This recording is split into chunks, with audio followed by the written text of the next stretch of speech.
Pernah nggak sih kepikiran seberapa besar sih kendali kita atas hidup kita sendiri? Nah, hari ini kita bakal kupas tuntas pertanyaan itu dengan mendalami konsep qada dan qadar dalam Islam. Ini ide yang fundamental banget loh, yang membentuk cara jutaan orang melihat takdir dan kehidupan. Jadi, ini dia pertanyaan besarnya. Apakah hidup kita ini udah kayak skenario film yang final, di mana kita cuma mainin peran yang udah ditentuin? Atau kita sebenarnya dikasih pena buat ikut nulis beberapa adegannya? Pertanyaan inilah yang bakal kita jelajahi bareng-bareng. Oke, sebelum kita melangkah lebih jauh, kita harus mulai dari fondasinya dulu.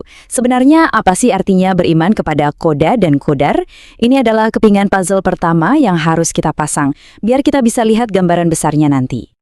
Intinya tuh gini, percaya pada qada dan qadar itu artinya kita sadar sepenuhnya kalau segala sesuatu, mulai dari sehelai daun yang jatuh sampai bintang yang paling jauh di angkasa, semuanya itu ada dalam sebuah rencana ilahi yang super besar.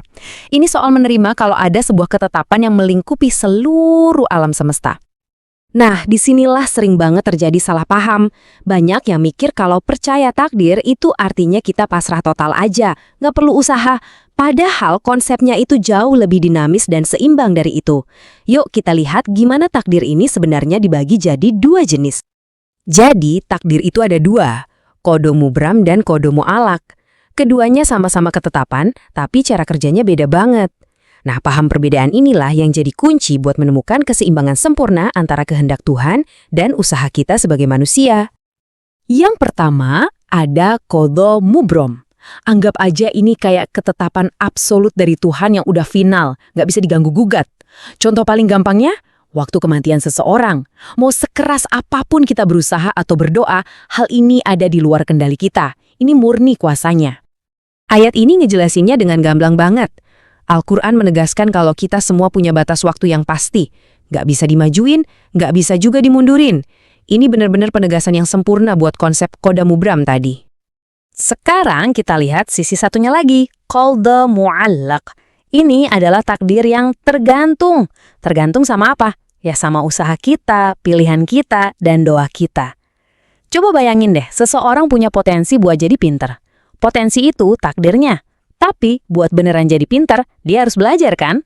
Nah, usahanya itulah yang jadi kunci buat membuka pintu takdirnya. Nah, yang paling keren di sini adalah gimana ayat ini seakan-akan ngasih kekuatan kembali ke tangan manusia. Ini adalah bukti bahwa perubahan itu dimulai dari diri kita sendiri. Usaha kita itu punya dampak yang nyata loh. Oke, kita udah paham definisinya. Terus, apa sih gunanya percaya sama semua ini? Manfaat praktisnya buat kehidupan kita sehari-hari itu apa? Yuk kita bedah hikmah atau kebijaksanaan di baliknya. Jadi apa dampaknya buat kita? Ternyata keyakinan ini bisa membangun 4 pilar kekuatan batin. Semuanya dimulai dari hati yang jadi lebih tenang, karena kita tahu ada rencana yang lebih besar di luar sana. Nah anehnya, ketenangan ini justru memicu kita buat berusaha lebih giat, bukan jadi pasrah. Setelah kita usaha maksimal, barulah tumbuh rasa tawakal atau percaya penuh. Dan kalau hasilnya nggak sesuai harapan, kita jadi lebih terlatih untuk sabar. Ini seperti siklus yang terus menguatkan kita. Oke, kita udah tahu apa itu qada dan qadar, jenis-jenisnya, sama hikmahnya. Pertanyaan terakhir dan yang paling penting, terus gimana kita harus bersikap? Gimana cara kita merespons takdir dalam kehidupan nyata kita? Sikap yang paling ideal itu adalah sebuah siklus yang seimbang. Kita mulai dengan ikhtiar, yaitu usaha terbaik yang bisa kita lakukan. Saat kita menghadapi rintangan, disitulah kita butuh sabar. Setelah berusaha sekuat tenaga, kita tawakal. Kita serahkan hasilnya pada Tuhan. Dan apapun hasilnya nanti, kita selalu kembali pada rasa syukur. Keempatnya ini saling mengunci, membentuk formula yang ampuh buat menjalani hidup. Jadi, pada akhirnya, memahami takdir itu bukan berarti jadi pasif. Justru sebaliknya. Ini tentang menemukan tarian yang indah antara usaha terbaik kita dan kepercayaan penuh pada rencananya. Ini adalah peta untuk hidup dengan lebih punya tujuan, lebih tenang, dan lebih berani.